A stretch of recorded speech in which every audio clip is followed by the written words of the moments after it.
Hello everyone, you are watching movie opinion decoded. आप सब जानते हैं कि राजकुमार हिरानी उन रेयर डायरेक्टर्स में से एक है जिन्होंने कभी भी एक फ्लॉप फिल्म नहीं बनाई है। उनकी फिल्में कमर्शियली सक्सेसफुल होने के साथ साथ क्रिटिकली अक्लेम्ड भी है और ऑडियंस के लिए उनकी फिल्में एक स्पेशल जगह रखती है। उनकी लास्ट फिल्म डंकी ने बॉक्स ऑफिस पर तो अच्छा परफॉर्म किया था, लेकिन in our opinion Dunki is the weakest film of Rajkumar Hirani in terms of content, and in this video we are going to discuss those reasons which we feel are responsible for the failure of Donkey. This is going to be a very informative video, so we request you to watch this video till the very end.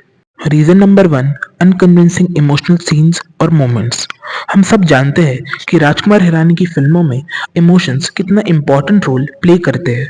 आप उनकी कोई भी film देख लीजिए, उनकी हर एक film में emotional scenes और मोमेंट्स की बहुत अहमियत है, जिससे फिल्म की स्टोरी ऑडियंस के लिए और भी रियलिस्टिक लगती है।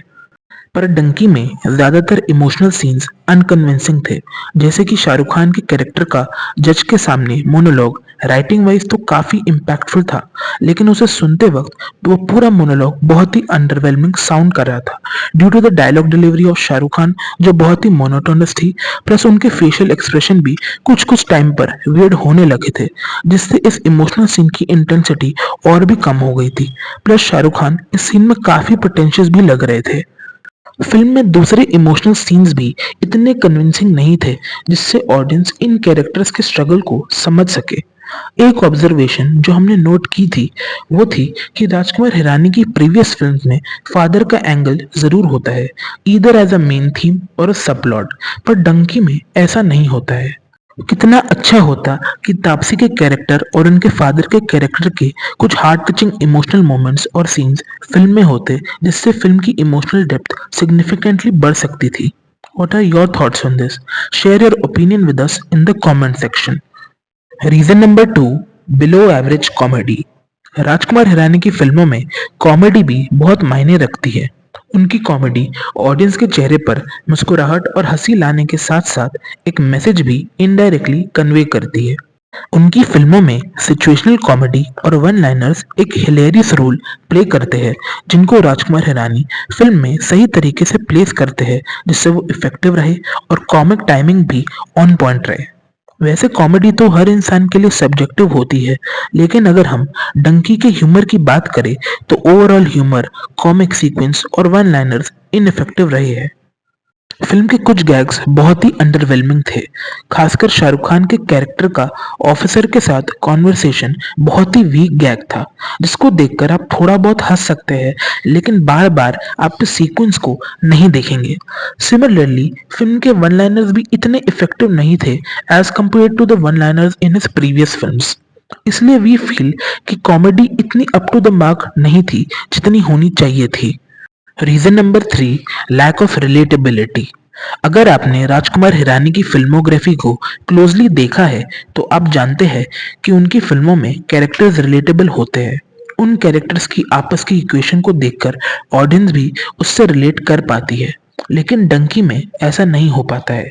फॉर एग्जाम्पल, अगर हम स्टोरी की उन मोमेंट्स की बात करें जहां पर कनेक्टिविटी और रिलेटेबिलिटी को और भी एक्सप्लोर किया जा सकता था, वो था जब तापसी और उनके फ्रेंड्स का स्ट्रगल दिखाया जाता है after seeking asylum in Britain.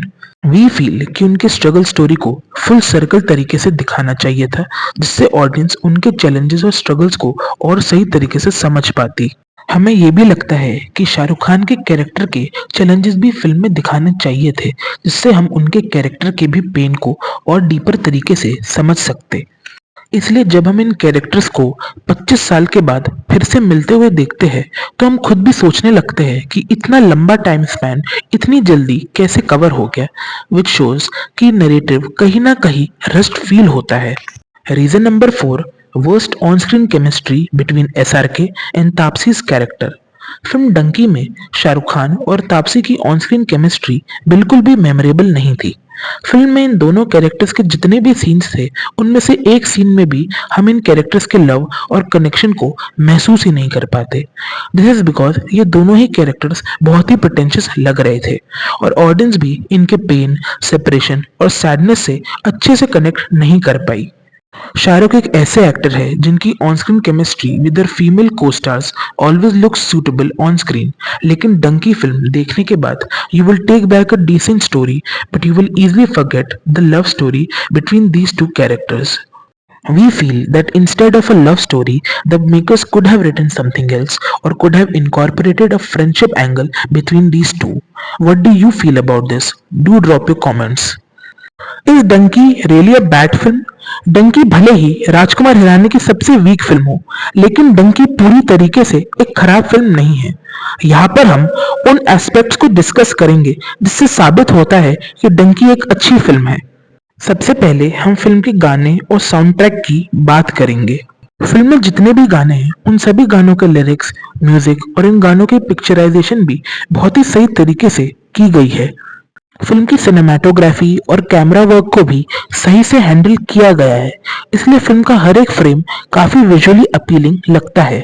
Film का कलर पैलेट भी काफी कलरफुल है और लाइटिंग को भी अप्रोप्रिएट तरीके से प्लेस किया गया है। फिल्म में एक एक्टर जिन्होंने बहुत ही अच्छी परफॉर्मेंस दी थी वो थे Vicky Kaushal in the role of सुखी, और उनके कैरेक्टर को देखने से फिल्म को देखने का एक्सपीरियंस और भी एलिवेट हो गया था। विकी ने बहुत ही नेचुरली और रियलिस्टिकली सुखी के कैरेक्टर को प्ले किया था। विकी ने एकदम कन्विंसिंग परफॉर्मेंस दी थी। विकी के चेहरे पर एक डेस्परेशन साफ दिख रही थी to go to London at any cost. और जब उसका स्टूडेंट वीजा का एग्जाम क्लियर नहीं होता है और फिर जब हम उसे आग में जलते हुए देखते हैं, that left a very deep impression on our minds. हम खुद भी सोचने लगते हैं कि उनके कैरेक्टर को इस तरह की एंडिंग क्यों दी गई। इसलिए हमें लगता है कि विकी ने एक हार्ट टचिंग परफॉर्मेंस दी है। चलिए, हमने ये तो डिस्कस कर लिया कि डंकी राजकुमार हिरानी की सबसे वीक फिल्म क्यों है, पर आपको क्या लगता है कि उन्हें ऐसा क्या करना चाहिए जिससे उनकी नेक्स्ट फिल्म में उनका पुराना स्टाइल ऑफ स्टोरी टेलिंग फिर से दिखे? Do share your thoughts with us in the comment section. एक रिपोर्ट के मुताबिक राजकुमार हिरानी की अगली फिल्म विकी कौशल के साथ होगी इन द लीडिंग रोल। अगर ऐसा होता है then it would be very interesting to watch it, क्योंकि हमने विकी को संजू और डंकी दोनों में सपोर्टिंग और स्मॉल रोल प्ले करते हुए देखा था, और दोनों फिल्मों में ऑडियंस को उनकी परफॉर्मेंस बहुत अच्छी लगी थी। और इस बार अगर वो लीडिंग रोल में नजर आते हैं with Rajkumar Hirani, then the audience would definitely look forward for the film. Alright everyone, this was our video on why is Donkey the weakest film of Rajkumar Hirani. इस वीडियो में बताए हुए रीजन से आप अग्री और डिसएग्री कर सकते हैं, which is completely natural and understandable and we genuinely appreciate it. अगर आपको हमारा आज का वीडियो अच्छा लगा है तो इस वीडियो को लाइक कीजिए, शेयर कीजिए और सब्सक्राइब कीजिए हमारे चैनल को, जिससे आपको हमारे अपडेट्स के नोटिफिकेशंस मिलते रहे। Thank you everyone.